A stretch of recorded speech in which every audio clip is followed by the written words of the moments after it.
So today I will be talking about gynecomastia to you, which is nothing but a male chest gland enlargement. It is a fairly common condition these days, but not a lot of people are aware about the condition.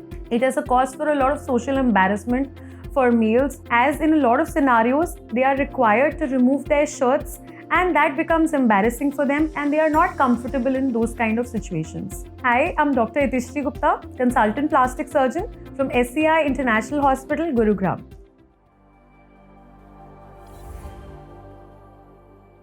Now, what is a gynecomastia?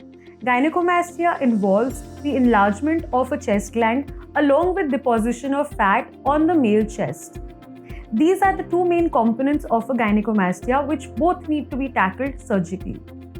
I will be talking about the surgery which is involved in gynecomastia. Now, this surgery is a 360-degree approach in which we need to tackle all the aspects of a gynecomastia.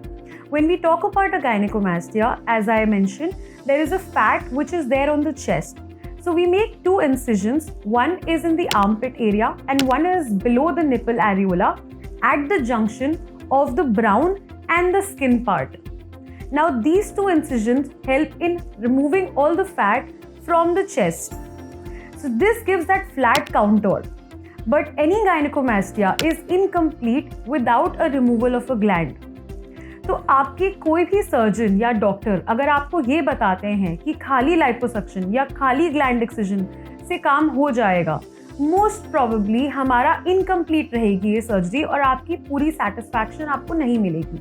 तो हम गायनेकोमास्टिया में दोनों components को tackle करते हैं, liposuction of the chest and उसके साथ साथ जो निपल एरियोला के नीचे ग्लैंड होता है which causes the puffy part of the gynaecomastia, वो भी हमारा एक जो चेस्ट के नीचे जो निपल एरियोला के नीचे इंसिजन होता है उससे टैकल किया जाता है और ग्लैंड को निकाला जाता है. हमारा एक्सिलरी टेल जो इधर फैट होता है इसको भी टैकल करना बहुत ज़रूरी है और वो ये नीचे वाले इंसिजन से ही निकाला जाता है ताकि अगर हमारा चेस्ट फ्लैट हो जाए और एक ये बल्ज रह जाए वो बहुत अजीब होता है. दूसरा एक और बहुत इंपॉर्टेंट कंपोनेंट होता है गायनेकोमास्टिया का, ये जो साइड्स में बल्जेस रहते हैं. अगर ये बल्जेस रह गए तो after you get a proper contour, जब आपको एक प्रॉपर शेप मिल जाए चेस्ट के, ये बल्जेस आपके अलग से दिखेंगे. तो जब हम पेशेंट को कंसल्ट करते हैं, जब हम आपको कंसल्ट करेंगे तो हम ये सारे पॉइंट्स ऑब्जर्व करते हैं और देखते हैं कि किस पेशेंट में क्या चीज़ की ज़रूरत है और उसके हिसाब से हमारा सर्जिकल प्लानिंग होती है जिसमें ये सारे कंपोनेंट्स हम टैकल करते हैं. सर्जरी में आफ्टर ये सारे कंपोनेंट्स टैकल हो गए और हमारी चेकलिस्ट हमने क्लियर कर ली, the important part is the closure. हमारा जो स्किन क्लोजर रहता है, हम 2 लेयर्ड स्किन क्लोजर करते हैं प्रॉपर प्लास्टिक सर्जरी टेक्निक से ताकि आपके जो स्कार्स आए वो प्रैक्टिकली इनविजिबल हो. तो जो स्कार्स इधर और इधर रहते हैं वो इनविजिबल एरियाज में हैं या हिडन एरियाज में हैं जो इतने आपको पता नहीं लगेंगे अगर आप बहुत क्लोजली भी देखेंगे. तो स्कार्स इनविजिबल नहीं होते हैं लेकिन वो क्योंकि कंसील्ड होते हैं इसलिए इतने पता नहीं लगते हैं. सर्जरी के बाद आपकी एक ड्रेसिंग होगी जो सर्जरी के अगले दिन निकाल दी जाती है. इनिशियली वो आपको सपोर्ट देती है ताकि आपकी ब्लीडिंग या कोई कलेक्शन ना हो और आपका चेस्ट सपोर्टेड रहे. अगले दिन वो ड्रेसिंग हम निकाल कर आपको कंप्रेशन गारमेंट्स पहनाएंगे. कंप्रेशन गारमेंट्स एक टाइट जैकेट होती है जो आपने अपने कपड़ों के अंदर पहननी होती है. This has to be continued for 1 month. 1 महीने तक आपने लगातार पहननी होती है, खाली नहाने के टाइम पे निकालते हैं. सर्जरी के अगले दिन से ही आप नहाना शुरू कर सकते हैं जैसे आप रूटीन वे में नहाते हैं. जो आपको प्रिकॉशंस लेनी होती है सर्जरी के बाद वो बहुत मिनिमल हैं. आपको बेड रेस्ट की बिल्कुल ज़रूरत नहीं है, लेकिन driving, heavy exercise, weight lifting, कोई भी हैवी ऑब्जेक्ट उठाना एटलीस्ट 1 वीक के लिए हम आपको अवॉइड करने को बोलेंगे. अपार्ट फ्रॉम दैट जिमिंग या चेस्ट एक्सरसाइजेस 3 to 4 वीक्स आपने अवॉइड करनी है. उसके अलावा आपकी एज सच कोई प्रिकॉशंस नहीं रहती हैं और आप अपनी normal day to day activities continue कर सकते हैं.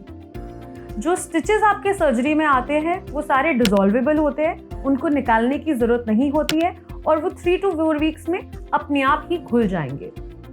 So this is the entire procedure जो आपका गायनेकोमास्टिया का होता है. आफ्टर सर्जरी धीरे धीरे आपकी स्वेलिंग कम होती है और आपकी शेप और इम्प्रूव होती है. नाउ गायनिकोमास्टिया में क्योंकि बहुत सारे ग्रेड्स होते हैं, grade 1, grade 2, grade 3, grade 4, depending on आपका कितनी ज़्यादा आपकी सैगिंग है या कितना ज़्यादा ग्लैंड एनलार्जमेंट है, राइट? तो उसके हिसाब से हमारा ट्रीटमेंट मॉडिफाई होता है। ग्रेड 1 और 2 हमारा कम एनलार्जमेंट रहता है, ग्रेड 3 और ग्रेड 4 जो रहता है उसमें ग्लैंड काफ़ी एनलार्जमेंट रहता है और स्किन लूजनेस भी रहती है। तो इन केसेस में हम स्किन लिफ्ट के साथ भी उस प्रोसीजर को कंबाइन कर सकते हैं ताकि थोड़ा बेटर रिजल्ट आए। एक और टेक्नोलॉजी जो हमारी वेजर टेक्नोलॉजी या अल्ट्रासाउंड असिस्टेड लाइपोसक्शन है, वो भी हमारा काफ़ी असिस्ट करती है हमारे स्किन कॉन्ट्रैक्शन में। तो हम गायनिकोमास्टिया सर्जरी के साथ जब हम लाइपोसक्शन करते हैं तो एक वेजर लाइपोसक्शन भी कंबाइन कर सकते हैं ताकि आपकी स्किन कॉन्ट्रैक्शन इम्प्रूव हो और आपकी सैगिंग स्किन की कम हो। बाकी आपका जो कंसल्ट रहता है उसमें हम डिटेल्ड आपको समझाते हैं कि आपके लिए स्पेसिफिकली क्या सूटेड है और आपको क्या कराना चाहिए। So this is the basic process of a gynaecomastia and the post-procedure protocol that needs to be followed. Thank you for watching this video. If you have any doubts, feel free to comment in the comment section. Our team representatives will get back to you. Also, do visit us for a consult in case you want us to examine you and help you out with your problem and get a holistic solution for it. Thank you.